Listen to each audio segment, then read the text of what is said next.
everybody, and welcome to the February 25th episode of Trips and Traps. I'm Andy Serling, joined by Eric Donovan.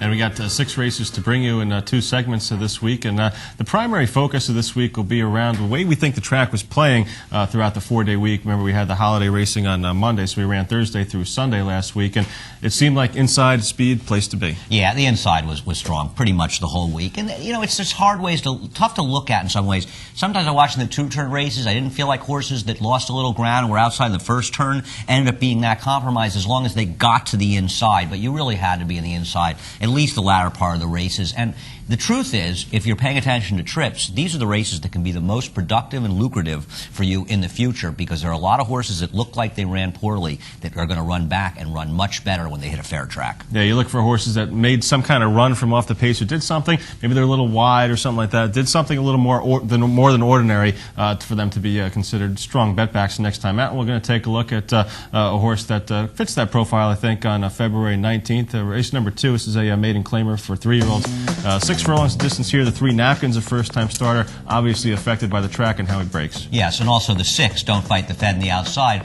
another horse who has trouble at the start, and he's compromised. Don't Fight the Fed, the horse on the outside, the 6, he ends up rushing up and chasing 4 wide the entire way around, and he gets himself into third. This was a Chad Brown, I think, 3rd-time starter. You know, he was one of the choices in this race, but he's a horse that dropped back at the end that ran a lot better than it looks, and even the 7, Win It Back, the gray with the green silk, second to last in your picture, this horse chases 3 wide the whole way, but also Napkins. Now, Napkins has that it's sort of a tricky thing, because I think a con might be 5 wide stretch, and he makes this 5, but he doesn't really make a 5 wide move. Richard Bigliori is riding the horse. He stays on the rail in the turn after braking slowly and angles him out at the last second. There's nothing else he can do. Absolutely. I mean, the fact that he's going to be a 2nd-time starter in his next start, you think he's going to improve a little bit. That leads me to believe that he will run better. I thought, personally, in this race, the 6, Don't Fight the Fed, was the one who was most up against it, who did the most running in the race. I agree, and there's Napkins making that wide move. And, you know, another thing that's worth noting is this was the 2nd race on Thursday. Nobody really knew at this point they were going to have a bias. So, you know, a rider, if he's on the outside in a fair track and some things, you can't really blame them. It only changed. The other thing that's interesting about this race is Country Trick, who's the horse on the inside who finishes 2nd. It's a very big price in this race, making his 2nd start, dropping from a maiden special, Maiden Claimer. He was helped by the bias, and he's a horse that was a very big price in this race that'll be a much shorter price in his next start. I want no part of him. Absolutely. I think he was completely helped by the bias here, and you hit it right on the head, and you see the horses crossing the wire there that we were talking about before. Napkins with that 3rd-place run, you know, with the way the track was playing, I thought ran excellently and should improve 2nd time out. I agree. You can't knock the Napkins. I mean, he really did finish up well, and that's something to look for. And even though he saved ground early, swinging on the outside, and just the compromise of the start and the dynamics of the race, Napkins ran well. But I also think that Don't Fight the Fed is one that's going to look bad in this race, and he ran better than it looks. I agree. Lot better. Let's move on to our 2nd race. Now, this is the Holly Hughes from Thursday, race number 8, 6 furlongs of distance here. The favorite was More Chances. If you looked at the race on paper, it seemed like he'd come from off the pace and Be Bullish, the 6 horse,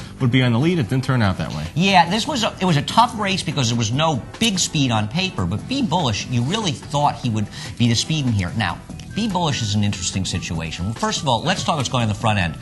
Once again, More Chances in a situation where nobody else really wants the lead. He's not being especially aggressively ridden here. You had a track that was playing towards speed, but he finds himself in a position because nobody else seems to want the lead, and More Chances ends up on the lead here. But Be Bullish, the one you thought might be on the speed, now maybe coming back on just 8 days rest for this race. He wasn't the same horse he's been in his last couple of starts, but he really isn't being ridden to get the lead in this race, and in fact drifts almost off the picture. And you've got a racetrack that's playing kindly to the inside, and Be Bullish is out in the 7 or 8 path conservatively at this point, and I don't think he ever comes inside the 5 path. Yeah, he's wide all the way around. You're going to see it, especially around the far turn as we keep playing this head-on shot, that, you know, there's a chance for him to tuck in and save some ground on the turn, but the rider sees fit to keep him outside in the middle of the track here. Right here is where you look for him to tuck in, save some ground coming around the turn, and as we see here, he's still way out in the middle of the track. Yeah, I don't understand why he's so wide here. And the other interesting thing about watching this is the horse who finishes 2nd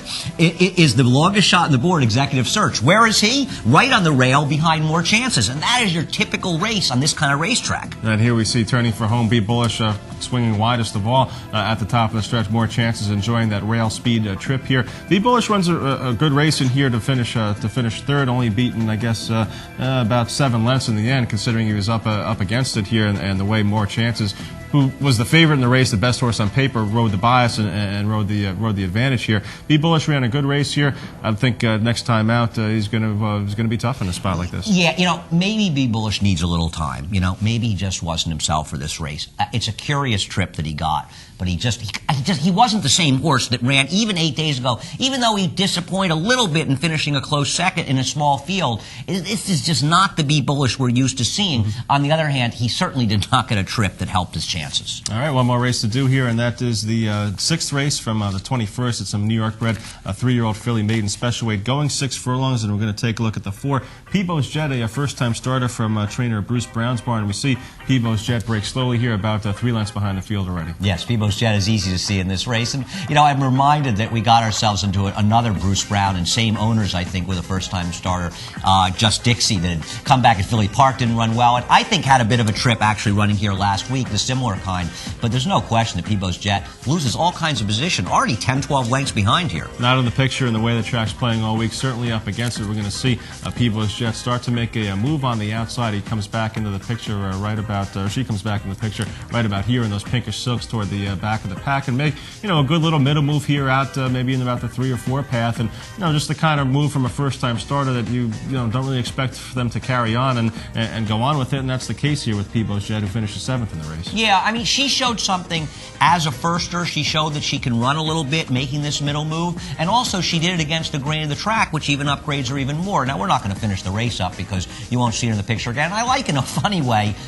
You'd like to see them run as well as they can, but she showed me enough and got beaten 10-plus lengths in this race. You're going to get a square price next time out, and it depends who Peebo's Jet runs against, but I think it's a horse that you can significantly upgrade her performance. It's hard to predict these horses are going to win, but you look at the next time they run, and if you think, well, she needs to improve 5 or 6 lengths to win this race, I think she will. She definitely could, and if she runs for a tag, too, then that might even be a more appropriate spot for her. Yeah, wasn't she? She's like an $8,500 yearling purchase, so I don't see any reason they can't drop her down for a quarter or 30 unless they think she's that good, but I think a slight drop down will make her very tough. All right, that does it for the first segment of Trips and Traps. Yes, it does. And, of course, we have the email address, tripsandtraps@NYRAinc.com. We love to hear your thoughts on that. So that does it for this episode, but please keep the comments coming.